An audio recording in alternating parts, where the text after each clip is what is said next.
Hello, everybody. Welcome.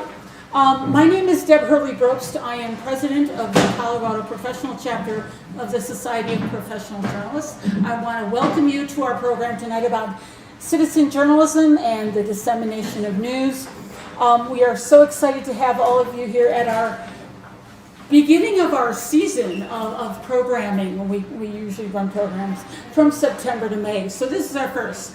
I want to thank the Denver Press Club for co-sponsoring this event with us and providing us with this venue. We really appreciate that.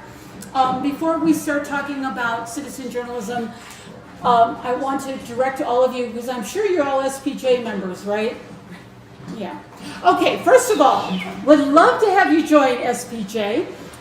If you join as a professional member, and look this up, it's $78.75, and there are no local dues.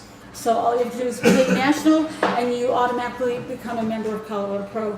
Any students here, it's $39.50 for a year. We would love to have all of you join us for all of our events. If you go to spjcolorado.org, that is our website, and it talks about the programs that we're doing. The next program is on October 14th at 7 o'clock. It's a book talk. I gotta put on my glasses, with Kurt Wagner. He has written a book called Battle for the Bird, Jack Dorsey, Elon Musk, and the 44 billion fight for Twitter's soul. So if you'd like to come and listen to him talk about his book, we would love to have you there also. Tonight, again, we are talking about citizen journalism and the dissemination of news and its impact on the information we all get. Our moderator tonight is Steve Ferrucci. He's chair of and professor of journalism at the University of Colorado in Boulder. And I'm going to let him take it away. I don't know where to stand. Find a place. Everybody hear me? Yeah. Okay, so yes, I'm Pat Ferrucci. I'm going to moderate this. I was originally supposed to be on the panel, and then Corey couldn't make it tonight, and so he moved me to moderating, which is probably a bad idea, but I will say that my excuse for everything that goes on tonight is that Corey wrote everything, and so if I introduce people wrong or ask bad questions, if they're not follow-ups, they're Corey's. So I'm Pat Ferrucci. I'm the chair of the Department of Journalism at CU Boulder. I was a journalist for like a decade. I'm on the board of the Colorado Press Association. And the reason that Corey originally asked me to be on the panel is because I was the, quote, expert source on what is citizen journalism in the Denver Post story about Do Better Denver that sparked Corey's idea to have this panel about citizen journalism and its role and whatever. We can try to define citizen journalism, that'd be fun. So anyway, I want to invite the panelists up and then I'll introduce everybody.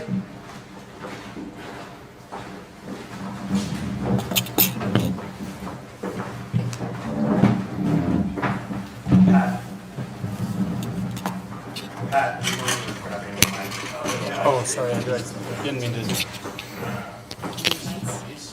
Yeah, you guys can leave those on the table, because I'll take you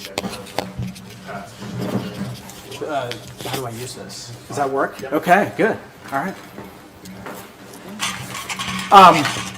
So yeah, we're gonna mostly talk about citizen journalism because of how it's been in the news. This is weird to see everyone's back of their head. Is this good? Yeah. Okay. So let me just introduce the panelists. So I'm going to start with Vince, way over there. Wait, hold on. Here we go. Yeah, executive editor of the Gazette of Colorado Springs, Denver Gazette, and Colorado Politics. He's here because he penned a recent column defending Do Better Denver and argued that citizen journalism is here to stay, and opined that the account was not a bad thing in a town and a state led almost exclusively by liberals. Jacob Richards of the Revolutionist newspaper in Grand Junction, she gave me a copy of, you can see here, which is mostly all citizen journalism based, right? All volunteer. And you call it a revolutionary paper, is that correct? It's a reboot of a 1900s socialist paper. Socialist that was paper. in town, so it was originally published in Grand Junction 1901 to 1904, and then we rebooted it in 20 in 2024. All right. So bringing it back from the Sounds good. Okay. Vanessa Otero is the founder of Ad Fontes Media and the Media Bias Chart, who's talked about the idea of a certification program for independent content creators who might not have ever undertaken any journalistic training. And finally, in the sort of middle there, Chaim Goldman is the host of the Peak News radio show in Colorado Springs that recruits and trains what he calls volunteer citizen journalists, and recently partnered with a Springs school district on a class about citizen journalism and ethics. So I think the point here is that everybody's coming at this from a different angle with maybe different ideas. And again, maybe we can all come to an idea of what actually citizen journalism is. So Vince, let's start with you. I mentioned that recent column you wrote, but you published a column by a guest writer who allegedly interviewed the person behind the account while protecting that person's anonymity, a decision at odds with the Denver Post news judgment. Can you briefly maybe describe for those who might not be familiar with this saga around citizen journalism, what happened and your take on it? What happened in the Do Better Denver case? Yeah, and all the fallout. So Do Better Denver is this citizen journalism site. They even use that language that they're citizen journalism, although it's really a collaborative of people who contribute to the site. It's not just one person at all. And they've been in the last, year and a half, 2 years, doing a lot of sort of guerrilla journalism about the state of Denver. They do videos about homeless people on the streets, people doing drugs while they're doing drugs, crimes taking place, things like that. Really sort of cinema verite kind of thing, kind of journalism, kind of videos, mostly videos. And they've gotten a lot of people's attention, they've gotten a lot of followers, they've got the city's attention as Mike Johnson works to get homeless people off the street and sort of address crime issues in the city. I know there's been a lot of sort of tension between the government, city government, and Do Better Denver. And then the Denver Post did this sort of incredible article a few months ago, just telling us who some of these people were, because anonymity was one of their one of the things they insisted on for their contributors.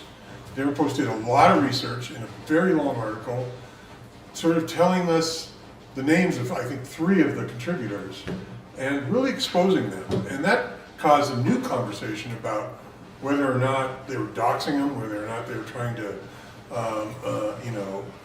undermine what they do, and whether they had sort of a biased take on the whole idea of Do Better Denver, because clearly there was, I observed, a conservative bent to the Post and sort of the mission of Do Better Denver, and it seemed like the Denver Post was really trying to call that out. So that created a whole new controversy, but it also sparked these great conversations about citizen journalism and what is it, what should the standards be of citizen journalism, how is it different from the journalism that I do. I always say, and we'll get into this I'm sure, that the difference between what I do and what a lot of people do now with blogs, with their own individual podcasts, with things like Do Better Denver, is we have editors. There's a level of review in every piece we do where we try to get both sides of an issue, get more voices, and really try not to let the individual reporters' sort of biases steer the story as much as we can. They all have biases, we all have biases, I have mine, but we have a method, I think, to try to sort of tamp down those biases and try to get as complete a picture of an issue or a person or a story as we can. How's that? That's great. Let me ask a follow-up, because I think one of the things that came out of that article was about, like you're talking about, anonymity or transparency or whatever, and forgetting who the Post actually mentioned, because you can argue that they're sources and not the actual journalists, as they argued themselves. So not staying out of that kind of argument, can something be journalism if the disseminator is anonymous? If there's no transparency and no way to actually have accountability then either?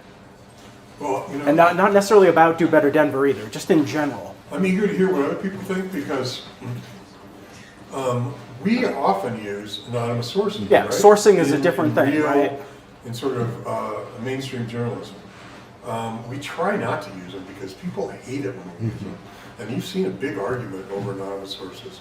But, you know, I worked in Washington and we relied on anonymous sources all the time because people would lose their jobs if they didn't talk to us. But we had other sources in there. We had other information in there. We kind of offered up,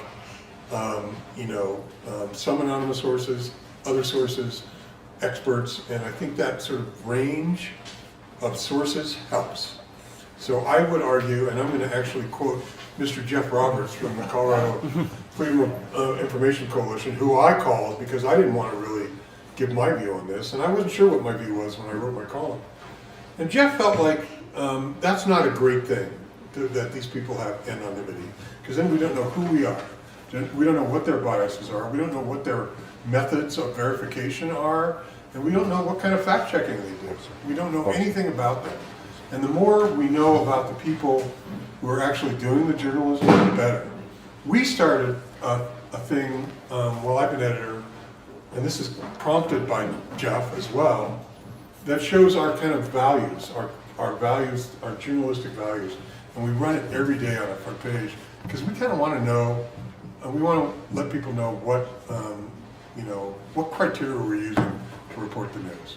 So I agree with Jeff on that. I think the anonymity hurts the cause a little bit. They would argue, I think, that they wouldn't get a lot of the information they get without that anonymity. And I wonder about that. We do the same thing when we absolutely have to with anonymous sources. So I'd love to hear what other people think about it. Well, I think that's the tension, and we'll get back to that, is this idea of there's sources, but then we would never let journalists run the stories without a byline, right? And so, and what are they doing is the question.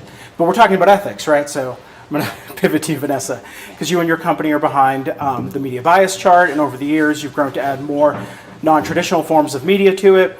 You've recently been talking about the idea of a certification training for independent journalists who might not have gone to journalism school. Why is that important, and what do you think would be accomplished by something like that? Well, I think it's because there are so many different places that people get their information, and there's no barrier to entry for it, and you can't control where people get their information. People are going to get it where they want to get it. And it's just, so what we aim to do is to provide information about the information. So if you're not familiar, we create the media bias chart. It's an infographic that rates news sources from top to bottom and from left to right for bias. And the public just calls it the media bias chart and sort of fixates on the bias part, the left-right. But really the y-axis is the most important, the reliability. And so we rate news and what we call news-like content, because people get their information from about things that are very important to their lives and the decisions they make on who to vote for, what medication to take or not take, vaccines, everything. They make these very civic and personal decisions based on, it can be blogs, it can be podcasts, it can be traditional news sources, cable, Substack. I mean, it could be anything. So we rate anything that's in this realm of news and news-like, and that just fundamentally has us wrestle with the question of what is news and what is journalism and what are content creators. So throw out the I always talk with my hands and use visuals. So I'm going to give you a different visual right now. So it's a little Venn diagram of how we think about journalists and content creators and influencers. So everyone is a content creator that puts out words, verbally or written. Everyone's a content creator. Here's a little Venn diagram. So here, this is journalists. And journalists are folks who practice journalism. And then over here is influencers. And influencers are anyone who has a social media following or a big following on some platform. It could be Substack or what have you. And then where that overlaps, so some journalists are influencers. And some influencers are journalists. And we call those either news influencers or news creators. And there's just a ton of those right now. So the question of where one should get their information is not what those folks are called. It's get rid of that diagram. Go back to the media bias chart diagram. Reliability and bias here. It's folks that are highly reliable. You know, if it's highly reliable content, then you can rely on it. So we have we've rated these news sources, you know, newspapers and TV channels, what have you, based on the content they put out. So if it scores within a certain, like that top reliable and you know, limited bias range, then it's automatically eligible for a little badge we create that's free. It's just a certified reliable news source of Ad Fontes Media. And we didn't set out to do this because when we first started, people were like, who's Ad Fontes Media? Why would anybody care about our badge? And we're like, I don't know, why would you care about our badge? So, but it's popular enough now, we get a lot of website visitors and some people do care. So we make it available because we've already vetted and scored all these publications. But the line between a publication and a person gets blurred when it's a smaller outlet, when it's an individual journalist, Substack. Sometimes the people have always asked us, well, do you rate the journalists? And the answer is, you know, we try to just rate the content, like grade the paper rather than grade the student. But sometimes they're just synonymous, like the Ben Shapiro podcast, like it's his name. The Rachel Maddow show, it's her name. So the individuals often, they're just one and the same. So lately there's just been a need, like a want, not some coming from the journalism community and some coming from the audience, because they just want a little help identifying and sorting. And so there is no, other than a journalism degree or experience working at a journalism paper, there is no such credential. I mean, you can join the Society of Professional Journalists, but it's also not a credential, it's a membership. So there's this space where people have wanted you know, some sort of designation, and we're doing some pilots. We're testing out to see, like, do folks want that? Do they care about it? But I think similar to our badge, some folks do care about it. So let me ask a kind of social sciencey question that's kind of based on what Vince was saying earlier about how we all have biases. How do you operationalize bias when looking at like a story? Like what are you looking for? Because you could argue a lot of bias comes through without, they're not on a page, right? It's a choice of who to talk to. Absolutely. It's a choice of what order to source. Right. And we focus on what we mean by bias is political bias. And bias itself is not inherently a bad thing. There's just appropriate and inappropriate levels of bias for a medium. And when you're holding yourself out as a journalist, the expectation from the public is like minimal political bias. So left and right is pretty important in our country and society. There are other types of bias, but it is a big one. So when we're looking at how left, we're essentially on a gradient trying to figure out how left or right or middle something is. And we break it down into several sub-factors. One of them is it's language, comparison, and the political position. So language refers to the words that are used to characterize political issues or opponents. So adjectives used to describe a politician, or it can be like senile or decrepit or crafty or cunning, those words, those kind of adjectives. But there's also the terminology around the terms, like around immigration. You can think of all the different types of terms that are used for immigration. But then there's political position, because there can be advocacy for a political position within an article, or it can just be about that topic. And then there's comparison, which is things like topic selection or omission, which you can gather by reading laterally about the same topic. So those are the three sub-factors that we mainly look for when we're trying to quantify political bias, and then one way to mitigate our own, because there's inherent subjectivity when we have humans rating human-created content. So we have every piece of content that we manually rate with a human is with one person from left, one person from right, one person from center, according to various classifications that they do. So those humans, looking at those things in a granular fashion, it's the best way we figured to do this on a repeatable basis. Cool. And so that would make sense within, especially with, like you're talking about, like whatever we might define as journalism. Mm-hmm. So let me move to Chaim, because you call yourself a citizen journalist, right? And Yep. one of the things Corey told me, which I found to be the most amazing thing ever, is that you have somehow starting to teach Yes. journalism in public schools, which is amazing. Yeah. And citizen journalism, you're training new younger citizen journalists. And so, I guess I'm rewording Corey's question a little bit here, but how do you teach that? Are you teaching in your perception the way that any journalism course would be taught? Or are you teaching us different because it's citizen journalism? How would you That's what would you a call lot of questions. It is. It But is. I babble. That's my way. Let me be very glad I was drinking Yeah. coffee. And I'm jealous.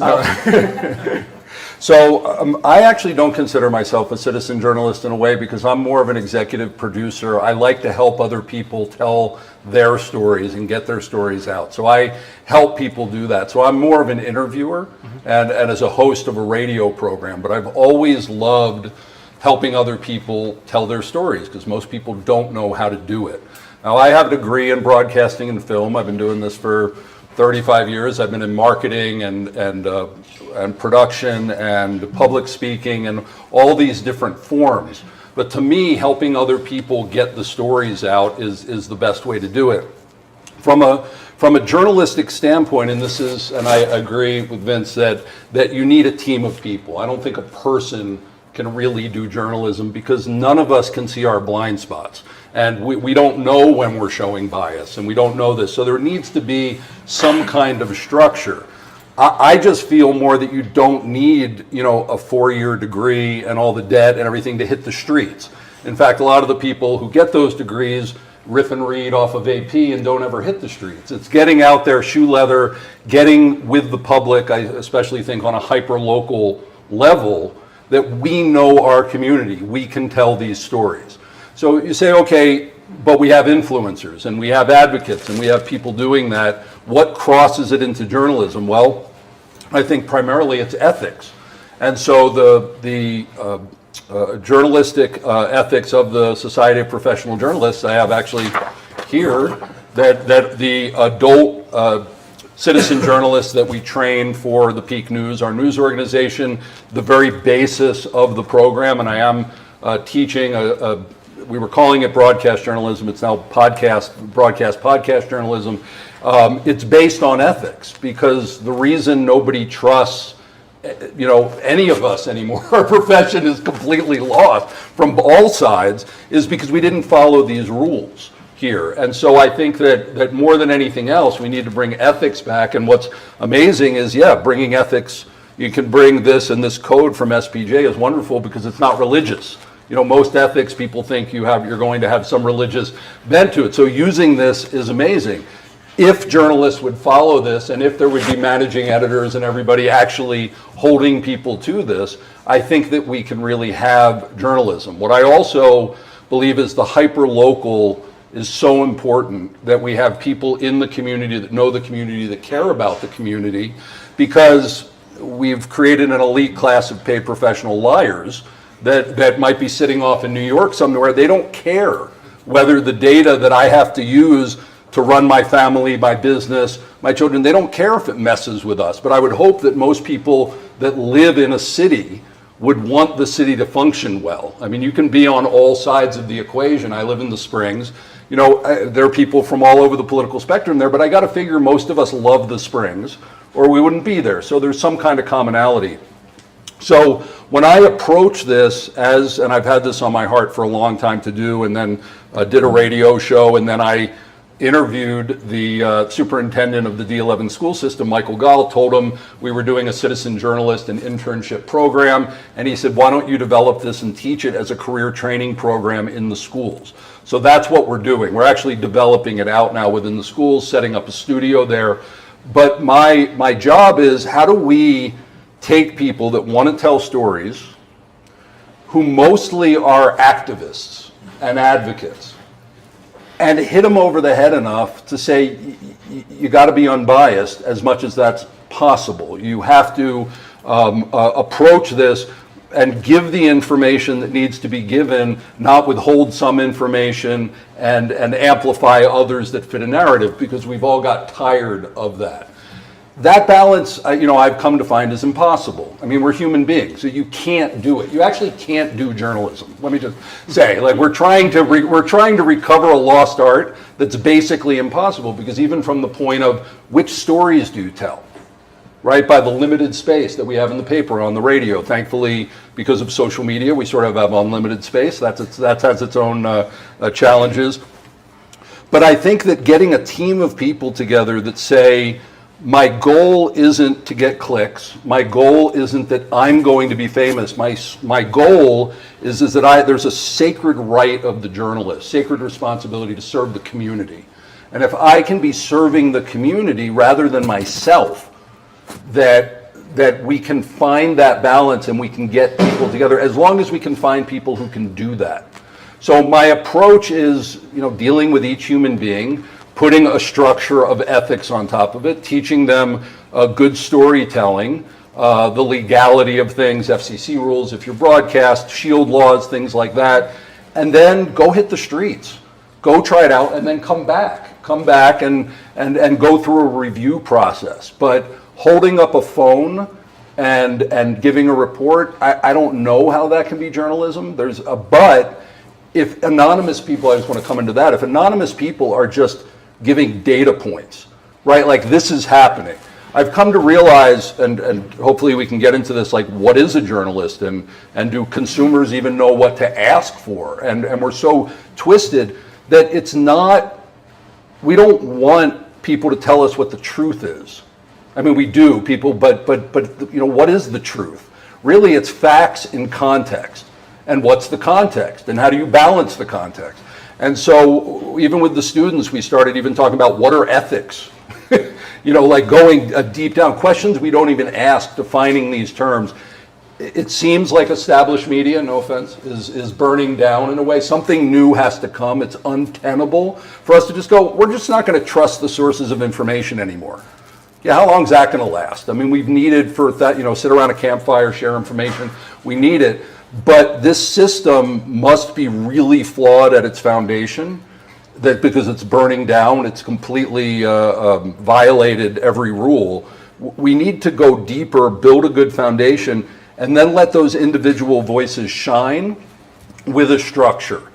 And that's what we're trying to find in balance. But I think that we're trying to do the impossible, which is how do you bring information in a balanced way that other people can decide it's true, other people can decide what it means. And I just recently, I think this would make a good meme, I read it in a comment section that said that the media used to tell us what was happening and we would decide how to feel. And now the media decides to tells us how to feel, and we need to figure out what's happening. And that isn't journalism, that's something else. We're in a press club, so let me defend the press for a second. So there's a lot in there, right? And everything you said about how you're teaching students and everything, that's, like, it sounds perfect. It's great. But I want to get back to, like, the comments about contemporary journalism. Yeah. Couldn't you argue very easily that, because I mean, I got my graduate degree at Missouri, where they have the first code of ethics written, like, about 100 years ago, right, by Walter Williams. Codes of ethics have been around forever, right? People have been following them, whatever.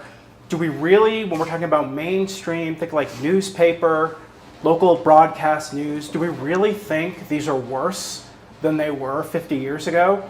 Less bias? I mean, all work will show that 50 years ago research was so just reinforcing hegemonic power, right? Now at least we have more voices. Couldn't you argue, and I mean the data shows this, that credibility, trust in journalism starts going down when regular people start having ways to disseminate information, and people can just go find the information that reinforces their worldviews and then say journalism sucks, they're not credible? Like, is there really worse journalism now? There's definitely less of it.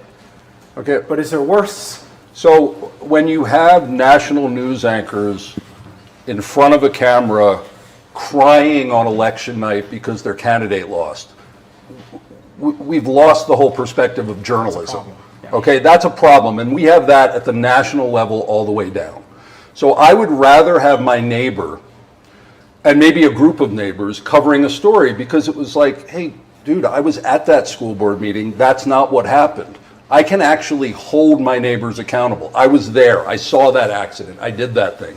On the national level, it's almost impossible to do it.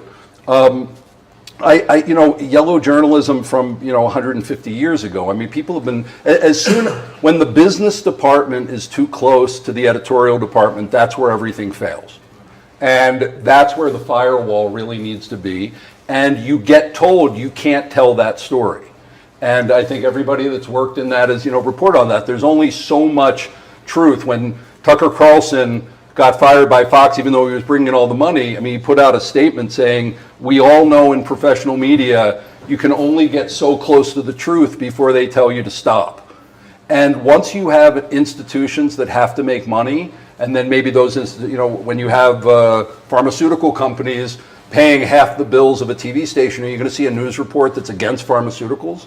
So we have some real big problems when it becomes too big, because then it becomes a corporation that needs to serve itself. And I've worked for radio stations, and the business department has puts a lot of pressure down, and even in people that I've heard people say we can't report on the city because we have contracts. Our department gets too much money from the mayor, so how are we supposed to do a story on the mayor? So making it, act independently, which is one of the main things in the code of ethics, I think that's where we're going to build back the trust, not that a big organization or a small organization can do it. Are people going to follow the rules consistently and fulfill the promise?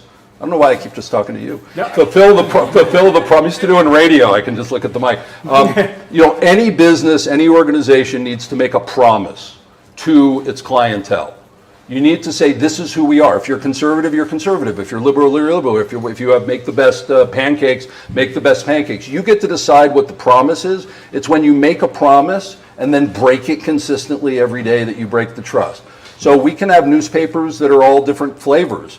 But what's their promise to their clientele or influencers? What's their promise? Are they fulfilling it? But again, I think journalism comes back to a team of people keeping each other in balance. And without that, I don't think we can do journalism. That's a local and accountable. And well, the local I found, the hyper-local, as I like to call it, solves a lot of problems. It's like, if you ever heard of the lesser magistrate or whatever, we're close to it. We can see it. We can understand it.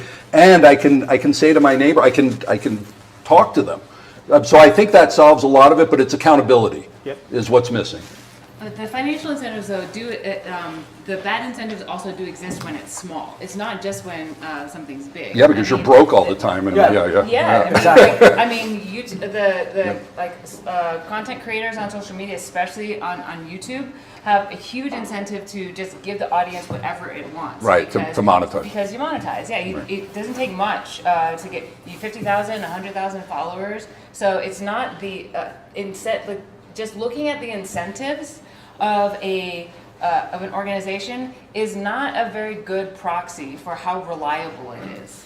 It's because everyone has incentives. Even the most nonprofit is market oriented. It has to get viewers. Yes. It has to get people to funding somehow, we're lost in what to trust. So people look at 4 things because you have to decide whether you trust something or not. Even in this snap judgment, reputation is one, evidence is another, likelihood is another, and incentives is another. The acronym RELI. What's likelihood mean? Likelihood of whether it's true or not. Likelihood of something being true. Because all these are the things you use to determine if you think the thing that you're looking at is true.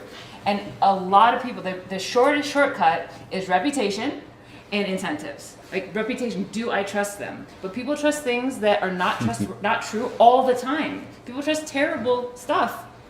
And the second thing they lean on is incentives. Like, are they making money? Are they being paid off by Big Pharma or by YouTube or whatever? But the thing that you have to rely on more, that's the hardest work, is evidence. Are they providing evidence? And is this likely to be true? But those just take a lot more work. So people over-index on these other things. But the issue is that when you, for people to even go through those stages of thinking about what they're reading, they have to care about the thing. And most times people are reading information and not really caring, so they're not going through any elaboratory processes. No. They're just believing what they read and not interrogating it all. Let me ask Jacob a question. Yeah. Yes, I don't So- think I've ever remained silent Yes. this long. I know. So, how do you define citizen journalism? And obviously, you have a bunch of volunteer journalists. So, do you train them? Is there any kind of processes or normative ethics that we talk about, or what? Yeah, how well, do I you can do it? get into it. I mean, I think at some level, like, citizen journalism is a phrase that's so vague that it almost becomes meaningless. Like, you write a think it is review, you meaningless. write a review on Yelp, are you a journalist? But I do think it comes in with some editorial work. We have an editorial collective. We do use like anonymous bylines. We live in a small town. Grand Junction is a very conservative place. We are left, as in not CNN left, but as in, you know, Eugene Debs kind of left. And vocally anti-capitalist. So, you know, we've published work from homeless folks that are a critique of the services, and if their name was attached to that, they would be blackballed. People get blackballed in small towns. We have published the work of sex workers that are former sex workers about sex work, and they have mainstream regular jobs with the county, and their name cannot be on that, but that's still a true story. So, you know, we don't just take an anonymous thing from an anonymous stranger and throw it up. We know the person, we talk to them and make sure they have the bona fides to be speaking to that issue. I like the term community media or participatory media.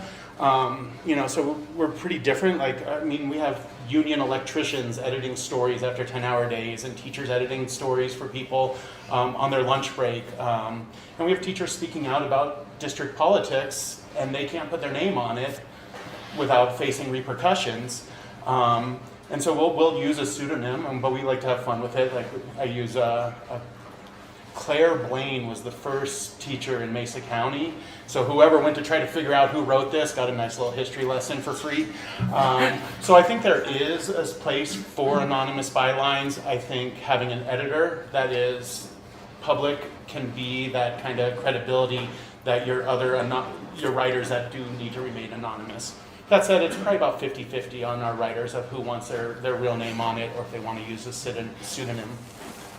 But I'd love to just, I mean, I really think the bias thing is an unavoidable thing. And I think it's the best we can ask for is being very straight up with your readers. Like, we're titled The Revolutionist, and we snag the masthead and the byline, or the tagline from a historic newspaper. And you know, we do take a side because I really don't think there is left and right media in the media sphere. I define left as being anti-capitalist. And so, you know, we talk about objectivity, but is there a labor report right before or after the market report on the nightly news on any of them? There's not, you know. Imagine if there was, what people's thoughts about unions and belonging to unions and the power of unions would change if there was a union report right after or right before the market report. All research on our country shows that we don't have a left and right journalism. No. We have all kind of center little this way compared to Europe or other countries. And I think even that, you know, attempts at like balance can be misinformed and misinform the public. Like, okay, we're gonna have somebody who studied climate science for 10 years, and then we're gonna interview some climate science denier that's funded by the oil and gas industry. Is that really adding to the story? Is that really getting our readers and our viewers towards truth? And I don't think it's possible, and I really think following the money is a big part of that. We are funded solely by subscription sales. People have been like, can I donate? I'm like, you can buy a subscription on a sliding scale. That's it. Because we don't want to be beholden to advertisers and those needs that they have. And we don't want to be beholden to nonprofits. I don't want to take a grant and then have to do X number of stories on this topic a year. And that is hard. And so that means we are accountable to our roughly 200 paid subscribers. And you know, every month we lose some, and you know, most of them resubscribe, and we always get a few new ones. But that's who we're you know, accountable to, not anybody else. And I think that gives us a lot of freedom to break stories and tell stories that aren't being told. And I think we do a good job of that. We do have like an editorial collective, and since we all work real jobs surviving late stage capitalism. It's a signal chat, and we're like, hey, what about this story? What about the last part? Is that going too far? Is that going to get us in trouble? Is that going to get us sued? Is this accurate? In terms of balancing a story, though, I do ask that everybody, like if there's a target of it, if we're going after the mayor of Grand Junction, we need to at least give him a call and a chance to respond and get a quote in, and we'll quote it. And nobody's ever said we've quoted anybody incorrectly, but I don't. If the whole story is about his corruption, I'm not going to give him a lot of airspace. I don't want to give a lot of airspace to a public information officer who is a paid spinner. They're spinning the story. So I think you can get their quote, you can get their statement, and you can put it in there and do it right by them. But I think giving kind of people's PR people undue space in your magazine is hiding the truth every time you quote from PR people. All right, we have a time to open it up. Yeah. I have a question. So there's a lot going on right now, and you have just such a variety of different people. I have like 7 questions, but I'll so when I first encountered citizen journalism, I guess it would be when Captain Sully landed the plane in the Hudson River, and that was when Twitter really blew off for news coverage. Another example of that would be the Boston Marathon bombing. I'm wondering, were there any early days of citizen journalism where you were like, this is how we can start disseminating information, we can take care of each other, we can hold these people accountable? What were some of like your earliest experiences with citizen journalism, not maybe as it is today, but how it was when it was first like happening, when social media was really rolling out, and how did it impact the way that you approached your job, if at all? Can I just play the academic role for a second? So citizen journalism first started in the 90s as a term. Oh, totally. Where journalism organizations would bring in citizens to write about their town, and then there'd be editorial things. And since then, it's been bastardized to mean a whole bunch of different things. So, yeah. I mean, when you talk about those, like that citizen journalism on social media, correct me if I'm wrong, but are you just referring to like the primary accounts, like the video accounts of people like on the plane and like at the Boston Marathon, like showing like this is what happened here? Well, and how citizens can actually contribute to the news and how you're sourcing that and how that changed the landscape of it.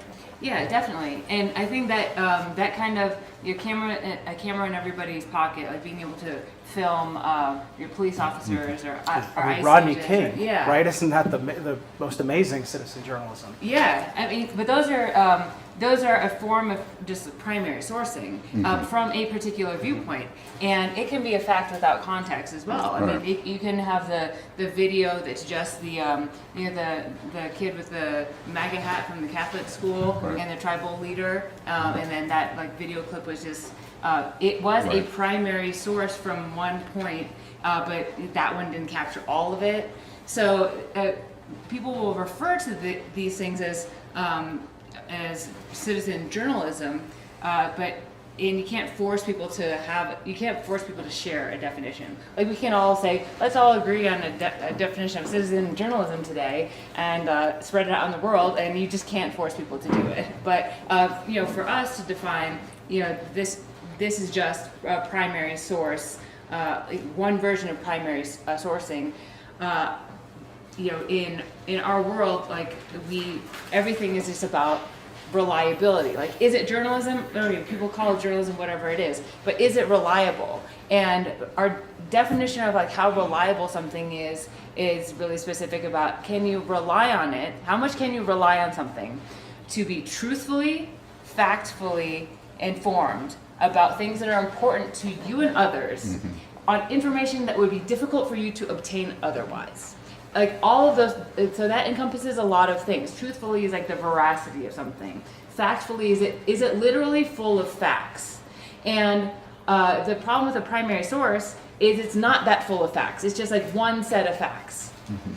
And something can be full of facts, like a story can be full of facts, but it can, or it can have a couple of facts and then a lot of analysis and a lot of opinion. So things that are important that has to do with timeliness and substance, things that are difficult for individuals to find on their own, that has to do with the kind of effort that goes into reporting. So the more of that you have, that the more reliable it is. And I think the more you can call it journalism.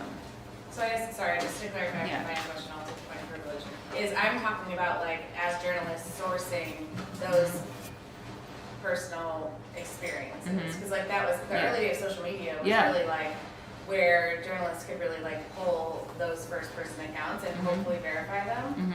So yeah, that's Yeah. kind of where I was getting. Yeah, how does that affect you guys? Well, you mentioned the Boston Marathon. And I think that was a pretty interesting case because there were people out there, these amateur sleuths, identifying innocent people as suspects. And that spread widely and it caused all sorts of issues. So that's kind of a black eye for citizen journalism right there. And it took some mainstream media, people with a little more credibility and a little more dedication to verifying information, finding evidence to debunk those.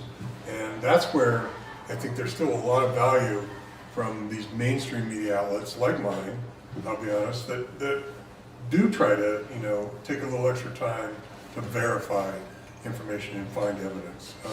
Because that caused major problems in that Boston Marathon incident. There's other cases of that, like in Hurricane Sandy in 2012. There were reports, if you remember, of sharks swimming in subway stops in New York, and pictures, and freaked everybody out, and those were not true. It took, again, mainstream media outlets to debunk those. And I think maybe that's part of what our job is now, is to sift through a lot of that other stuff that's out there, because it's all mushed together. That's what alarms me. It's all mushed together, and we expect people, readers, to figure out what's verified, what's good, what's true, and what's not. And that's really difficult. I have a student, I'm teaching a class in political journalism right now, I have a student from the Ukraine. And she says most of what the journalists do is debunk the bullshit coming from Russia. Says that's what my job is, debunking, false information and false news. Propaganda. Propaganda. Yeah. That's it. And a lot of people have kind of joined their ranks who just want to do that. So, I would argue, my last point on this is, I do think there's a kind of journalism that still is valuable. It's not all subjective. I expect my doctor to be objective. I expect my auto mechanic to be pretty objective about my car. I think we can expect that from journalism. I don't think we should give up on that just because there's all this other stuff out there. And that is maybe more important than ever. I think you were getting at something that's important, right? So a lot of times people talk about journalism as the end product, but journalism really is a process of verification, Yeah. right? That's the process, not the end product. That's just news. Yeah. Yeah, I think that we do need to talk about these terms. Yeah. Because we think we know what they mean. When does something become journalism? You can open up the paper and see the weather report. Okay, is that journalism? Or is it just data? Right? So when does something actually cross into journalism? People pointing a phone at something is a source. It's not journalism. So, and of course, it's a huge gray area because we're humans, and everything is a gray area when you're trying to describe humanity and tell stories about, what we do and why we do it, and does it have purpose. But I think, we don't give the Pulitzer Prize to someone that just gave a news report that night, right? It's somebody who went in depth. And I like the phrase, I think it's like news is the first draft of history. Right? There's no perspective when something happens. Like, we don't know. Context. So the context is the only thing that can be applied, a historical context, which is why a lot of the time now, for the sake of economy, you have these young journalists that haven't been around. They've been in town for 6 months. How are they supposed to give any kind of context to news? So really good journalists that can do breaking news have to be able to talk about stuff that happened 30, 40, 100 years ago. They actually need to be historians because you have to bring in that historical context to the moment. But what we call real journalism is something that is investigated, is checked, is multi-sourced. Just because someone points a camera at something, that isn't journalism. And I think we don't even know as consumers what to ask for anymore, what we need to insist, because we're paying for it, right? If we're buying, well, not your paper, but us capitalists are actually making money and buying stuff. But we're paying for a product, and do we even know what to demand of the people that are providing the product of us, or have we just given over to the fact that there's this, elite a group of journalists that gets to decide what truth is and what you hear and what you don't. This is why I love citizen journalism, because it has so many different voices. But I think that, as we go through this and try to figure this out, is to go back and say, what is journalism? And what we're going to find out is it's not being done in well-funded newspapers, and it's not being done on TikTok. It's just not being done. And how we find our way back to that and decide when, how important a story is. I mean, if it's a little league baseball game, how much journalism do you need, right? But someone could do a nice journalistic piece on a baseball game, or they could do a lousy one, on 60 Minutes that they were given 2 years to research. So again, I think it comes down to a group of people operating according to ethics, according to a promise, checking things, and everything else is just data points that we're getting from everywhere, and it's muddying up everything. And I think that's what this Do Better Denver thing was. These are people that are just sending in data points, but who's actually doing the journalism?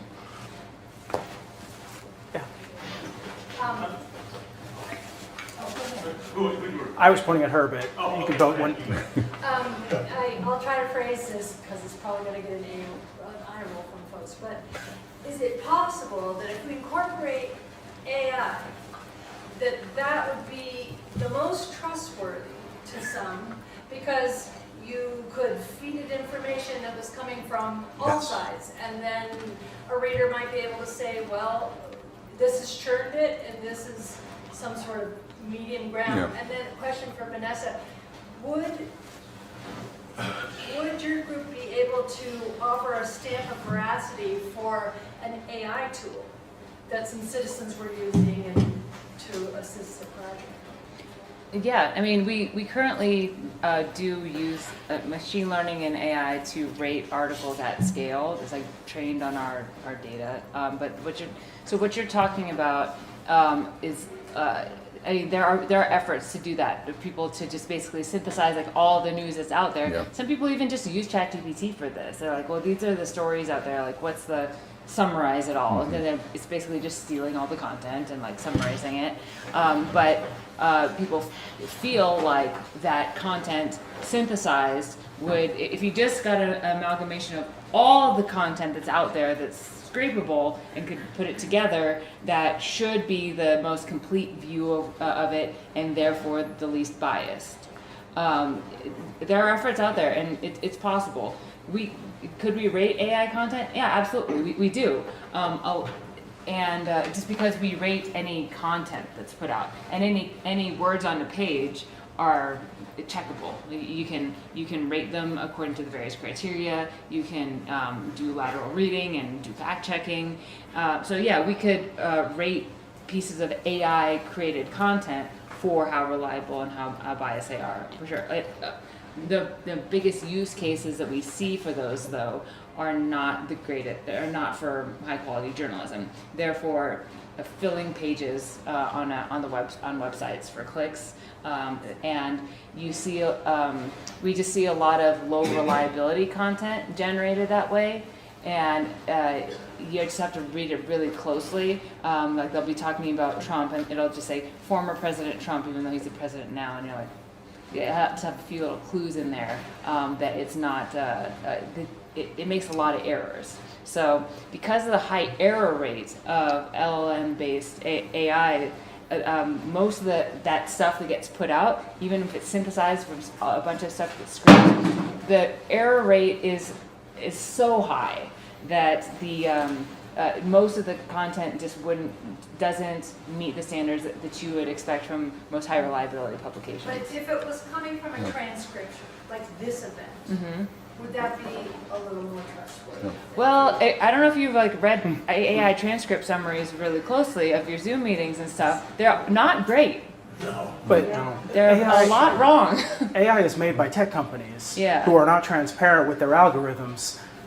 And algorithmic bias is worse than any kind of human bias because you can know human bias, right? Like, there's no magic bullet in AI that just produces something that's perfect. It's all comes from humans. Machine learning starts with humans, human coders that do these things. And humans have bias. Not for long. Yeah, well, We would need to verify the algorithm and the code. Right. You know, They'll never we give you that. We have Grok AI constantly spouting off about white supremacy when you start asking him questions like that. Like, that was baked into the system, Exactly. for sure. And unless you're in the back door and able to analyze the code, you don't know what the bias is on AI. I think that AI has great possibilities. It's obviously getting better and better. I mean, if you've seen videos produced, 6 months, a year from now, we're not going to know whether it's real or not. And I think we better start baking humanity into the algorithms, or they're going to tend toward the bias and the polarization and the everything that we're seeing. Which algorithm to use and if it has a bias put into it, but let's say there can be one that's actually unbiased, that it's out there.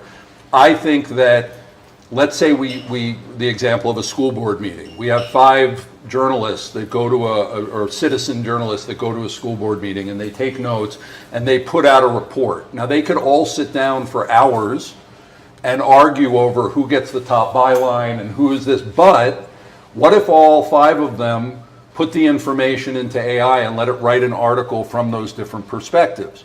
Now, what I think we need on top of that is the credibility of which reporter has more credibility, less credibility, because not every idea credibility is the same. So if we could have some combination of sort of crowdsourcing the information with credibility bias based on previous work and things that have been tested, if we had that combination, I think that this could be very, very powerful. And in fact, news stories, it's like a movie. Every movie starts in the middle of something and ends in the middle of something. Like, news stories don't have a beginning or an end, right? They're just a snapshot of time.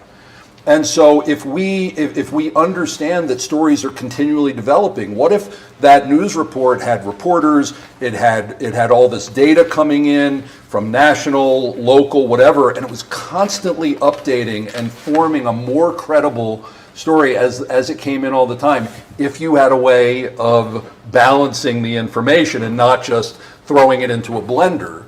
I think that combination could be really used well with AI to keep single people from putting out a narrative, that's their own. And that's the democratization, I guess, or, of the whole thing. But then again, how do we weight the information? How do we trust it? But I think that overall, getting it from more sources, not less, is going to build trust faster, because right now we've all gotten sick of the individual people who have been able to game this system from their high platforms.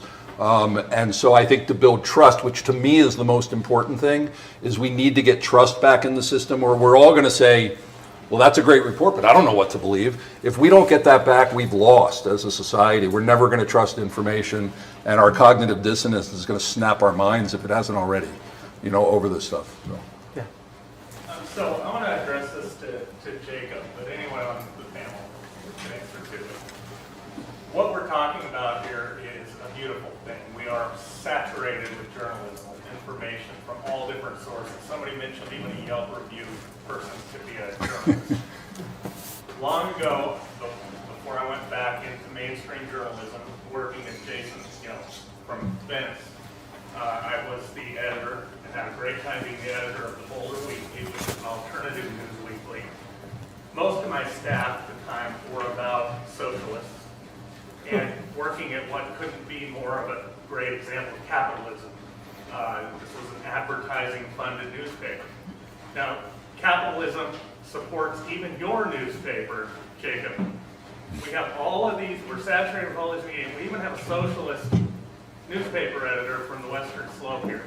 And you sell your product into the open market. You said you're funded by people who pay you subscriptions. That seems like the essence of capitalism to me. And if we were a socialist society, central authorities would pick and choose who had a voice, a public voice at all. How are you not part of the capitalist newspaper industry? Well, I think you're conflating two different things. Commerce and capitalism are two different things. Just because I mean, did Capitalism they is not? a system. Yeah, it's the system of owners and workers, whereas just selling stuff, being a lot of socialists 100 years ago really were working on like worker-owned cooperatives and worker-owned businesses. They're still in business, but they are sharing the profits of that business equitably amongst a collective of workers. So I think you are conflating commerce and capitalism, and they are two very different things. But while we're at it, a Gallup poll came out at the beginning of this month that found that only 54% of Americans have a favorable opinion of capitalism. So who's serving those 46% of Americans? And I think that's a big part of why they don't trust the mainstream media, is because they constantly have a media system that does not reflect their lived reality. It's why people didn't vote for Kamala Harris, is because they kept telling us the economy was fine, while working class people had never struggled harder in this country to make ends meet. You also have kind of this idea of objectivity really alienates and makes journalists, I feel like, kind of this class above regular citizens. And we continue to use all these kind of euphemisms about the genocide in Gaza. 62% of Americans call it a genocide, and 62% of Americans want it to stop. 92% of Democrats, the base, wants it to stop, and 90% of the representatives in the Democratic Party get money from AIPAC. So I think we have like a problem with reality not being reflected in journalism that we see today. And we're not dying of too much journalism in the Western Slope. We have serious news deserts. We have towns that have one conservative paper that publishes once or twice a week. And we have reporters that are working 6, 7, 8 stories a week and are just fried. And they're doing a lot of working off of press releases and ending a story at an official denial, and that's not journalism. I really think journalism needs to go back, and I can't remember the person's name, but to comfort the afflicted and afflict the comfortable. I'd like to make distinctions between like the role of like whether there should be objectivity in journalism or whether there should be like truth-telling, advocacy, or whatever. I think there's different. Having bias is appropriate for the medium is critical. So there's a place and a space for like advocacy, and you're telling the truth as you see it from a particular point of view from your paper. From a group of people in the collective and whoever we're publishing. It's not necessarily my point of view. Right, from the point of view of the people in the group, and it's a stated point of view. But you talked about you wanting your doctor and your mechanic to be objective. So there are folks in society, and you talked about the NBC, or the national news anchors crying on TV, and how there are some places where the public wants and expects not neutrality, but fairness. Yeah. So it's being neutral is just like, well, both sides have a case. Right, all ideas are the That's it. same. Yeah. And- Equally valid. But we ask, and there's like certain positions in society where it's very important that the person be fair but not neutral. Judges are asked to be fair, not neutral. They don't just listen to both sides of the case and they're like, oh, you both have a point. Like they decide who wins. Right.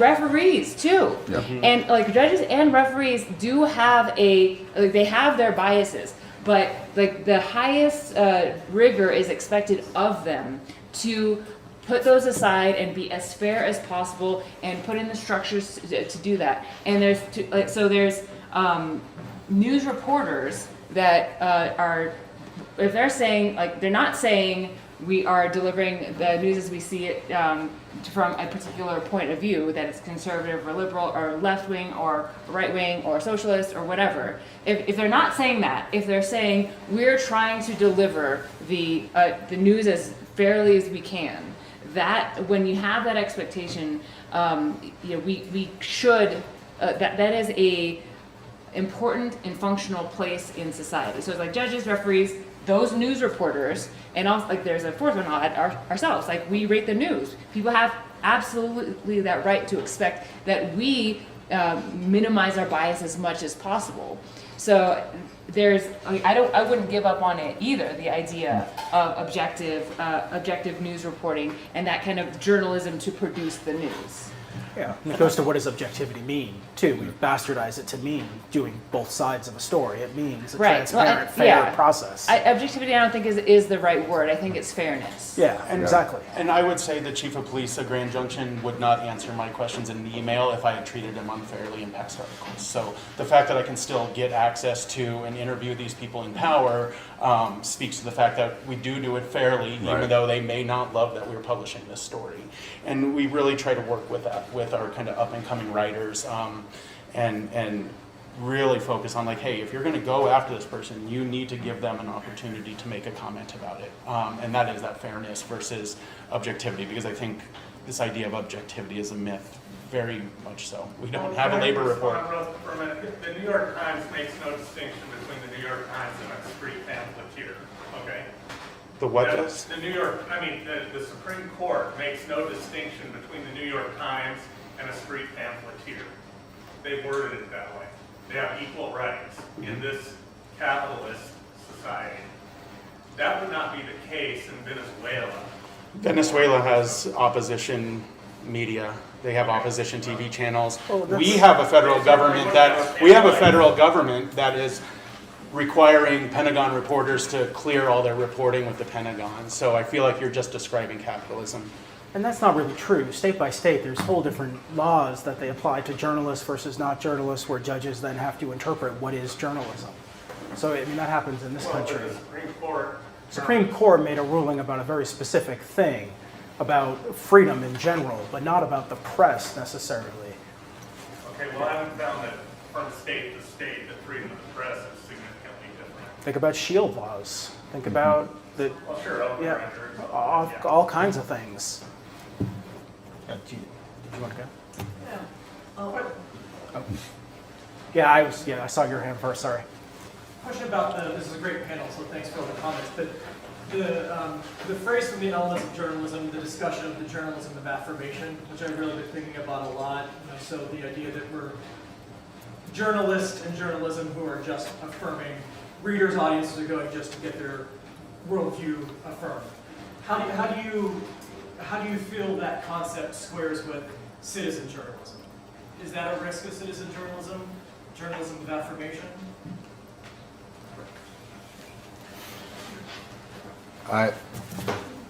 It's always, everything's a risk, right? I mean, every time you put yourself out there, you're risking something here. So we're dealing with humans, and we're trying to get information from each other. I mean, if you've ever thought about it, this was a revelation to me decades ago, that basically everything that you believe to be true, you didn't personally experience.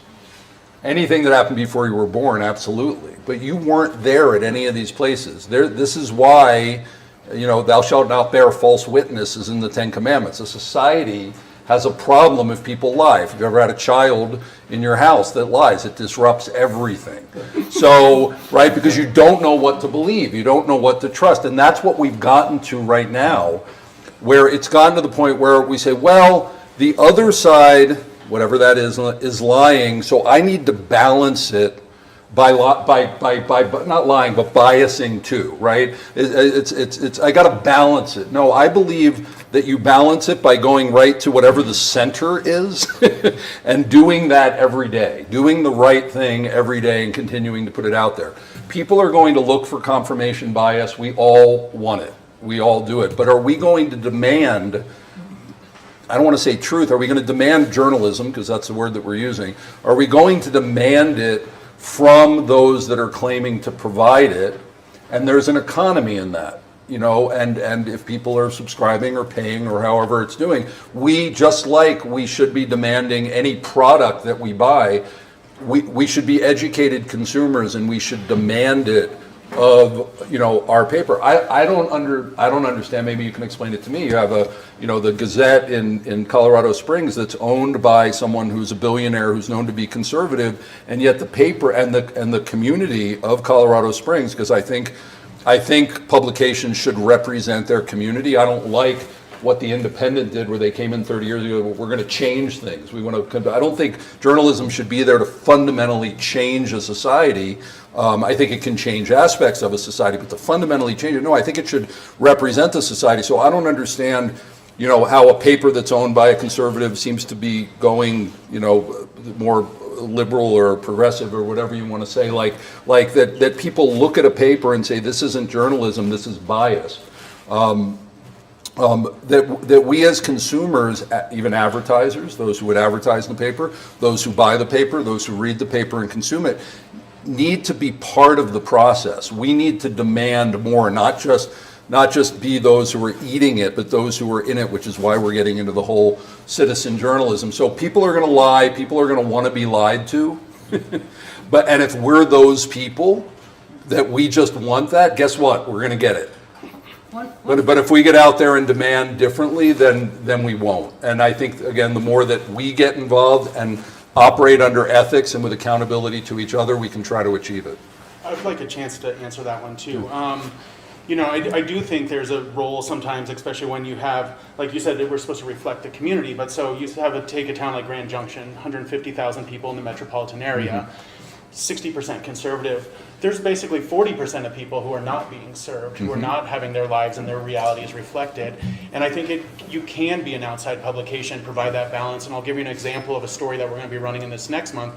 There's been a controversy about a local statue that was put on the streets of Fruta. The statue was of a naked woman dancing. People objected to labia because it's Fruta and it's still like 50 years ago there. But all of the media locally has kind of really focused on quotes from the Art and Culture Board that voted to install it and then voted to remove it, and from the critics that have been excessively loud online. And what we decided as an editorial collective on how to balance that is that we are doing a Q&A with the artist and letting her speak, because basically none of the other media gave her that opportunity. So we are just going to give her all the words, because she got none in the TV coverage and in the newspaper coverage. So I think there is a role to balance out the poor coverage and news coverage we get from our conservative outlets. I'd just like to comment. I don't mean that if you have 51% of a society, all the stories go in that direction. I really mean that all of society, the whole community, should be fairly, I think that's the best word, represented. Everybody should. But I don't think that when you have, especially if you're in a community that tends conservative, that the main paper should be trying to sort of pull things and skew it. I think it should be balanced around the society. I think everybody should be represented, and we shouldn't have to have alternative papers. But if we do have an alternative paper, then what I like to say is called transparent bias. This is who we are, so you can expect that everything is going to be filtered through that. Every person you know that you get information from, you basically know that person's bias if you know them personally. If they give you a movie review and you're like, yeah, I don't like any of the movies that you recommend to me, we do that naturally with human beings, but when we get to institutions, we just like, they're giving us the truth, or they're lying to us. And there's no nuance of who are they? And can I just say they're that, or that reporter is that, and I can function just like I would with a human being. That person has a bias, and I understand that bias, and so I can take their information, filter it out through my own bias, and decide what I believe. But that's more nuance and more thinking than most people are willing to put in to getting information these days, because overall we've checked out as citizens. And that's why I think all journalism, you asked when did citizen journalism begin? The first time a guy took out a chisel and put something on a rock. I mean, he was a citizen and he wrote something down. We're all citizens, and I think if we forget that we the people are everything, we're the government, we're the media, we're all of it. But if we keep divorcing ourselves from that and saying, this elite group of people is going to give us news, this elite group of people is going to govern us, this elite group of people is going to school our children, we homeschool, then we're abdicating our role as citizens, and we are worthy of what we're getting. I think it's the community re-engaging politically. I mean, when we have an election and 20% of the people vote, I mean, the ballot was sent to your house. We just had in Colorado Springs a single ballot initiative on a land thing. 21% of the people voted. Yep. One issue with a ballot in your mailbox, and they couldn't bring themselves to vote. That's the problem. It's that we're not being citizens. It's not that we're not being journalists, we're not being citizens. I think in the sort of media environment we're in, one of the best things you can do is kind of triangulate and look at various sources, not just rely on one source. And that's, that's what we used to do in big media companies. We had a lot of sources. We would triangulate sources in a story. And now you can do that because of the internet. You can triangulate through sources of news. And I don't think that's a bad thing.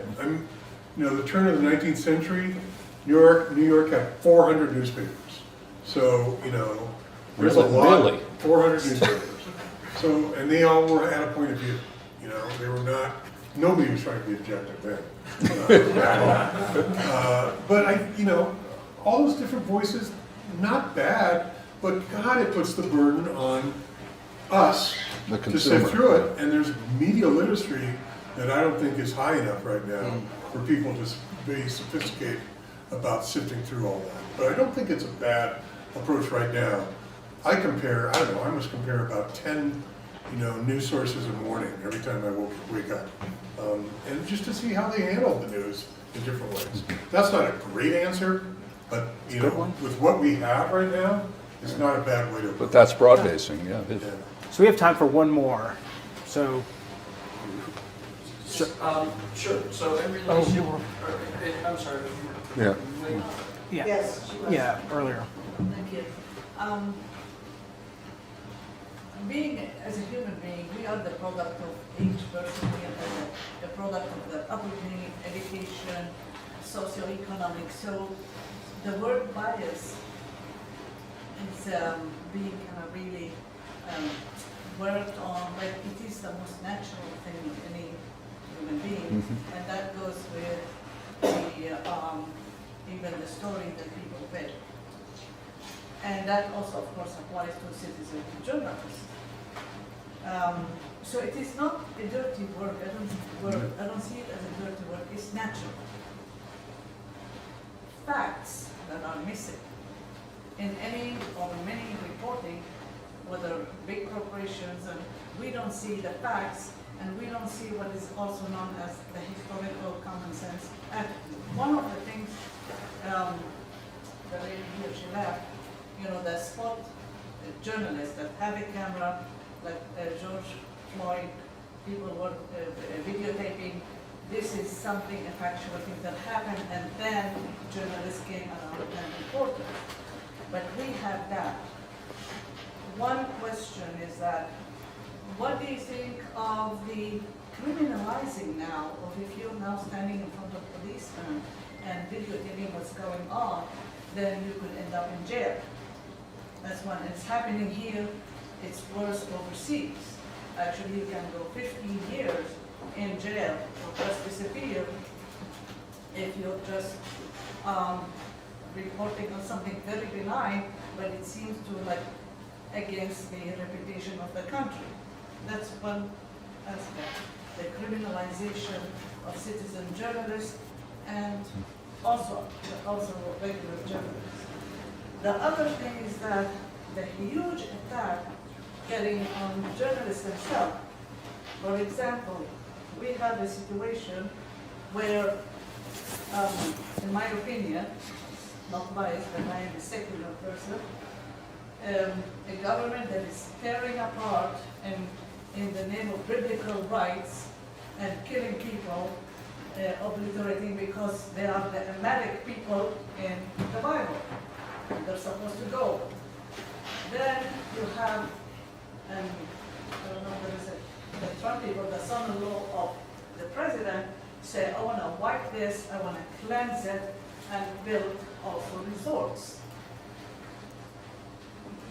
250, 300 plus journalists died, killed, and plus their families. I just got back to the country about 2 months ago, and I see no outrage how ugly this religious, extreme religious fanatic, we're going to obliterate this population because they're dynamic, and it's beset by commanders raining bombs on people, and no outrage, nothing. Where are you talking about? I'm talking about Gaza. And there's no outrage? Israeli. No outrage. Where is it? I don't see, look at the clock. Nobody says stop the That's- starvation. Well, I mean, let me, if No, I I'm may. talking about, forget the politics. I'm talking about a government saying, we're killing, this is our land, these are the American, we have the right to kill from the old man to the baby because they're gonna grow up and be terrorists. And we're starving them to death. And Okay, this is, by the way, I have a bias. I'm Jewish and I'm also a dual citizen of Israel. They're not being, like, the information that you're putting out is just not true. There's not a genocide, they're not starving them, it's all documentable. So this information going out, this is what I hear. I understand, but we can talk about, we can talk about facts, but you've been presenting information as if it's factual, and I just want to push back. Netanyahu said, when Gavir was saying, this is a biblical war. Well, let me sort of wrap it up and We're out of time, so Yeah. yeah, let's If Israel wanted to commit genocide, it could have done it a long time ago. Yeah, let's get to the journalistic I mean, part here. So, I mean, The population two has things increased. that you brought up about people delivering facts and journalism And amplifying. being journalists being under attack. These are things that affect a lot of folks across a lot of issues across society. Like the importance of the universe of facts that we all agree on is actually vanishingly small, where everyone says, like, oh yes, we all agree, or 99% of us agree that this is a fact that is true. So the benefit of citizen journalism, anybody bringing forth facts, is that, like, the more information we have, the more, like, factual information we can bring to each other, the more we can have a discussion that doesn't devolve into like your beliefs, and that's really hard to do. And so the role of journalists to bring forth as many facts, not just the ones that we agree on, but the ones that there's some dispute about, the more journalists can include that in whatever content they're producing, whether it's like a solo person or whether it's a newspaper, the better off we'll be. So I'll leave it there. Well, UN reports, you have rapporteur, you have human rights, you see, that's what I'm talking about, the facts, not watering down and say it's a dispute and then it is not happening and it's a matter The of fact that the opinion. Palestinian population has increased multiple times over during a genocide is a fact. Let's finish this know, individually. Let's. I So want to it's thank not all our factual. panelists. All right, let's stop. Vince, Chaim, Vanessa, Jacob. Anybody can come up and talk about these things with our panelists individually, but really thank you guys for a great panel. Thank you everybody else. Our tagline for the peak news that we've done is we say the quiet stuff out loud, because that's what we believe we all need to be doing. We all need to be talking about these things. We all need to be doing it. We have lots of buttons, if you like buttons here. And if you know anybody down in the Springs, and especially students who'd like to get involved, we have information about the journalism program we have in the D11 public schools up here. We'll love your help recruiting young people into this. so they can learn to be journalists. Yes.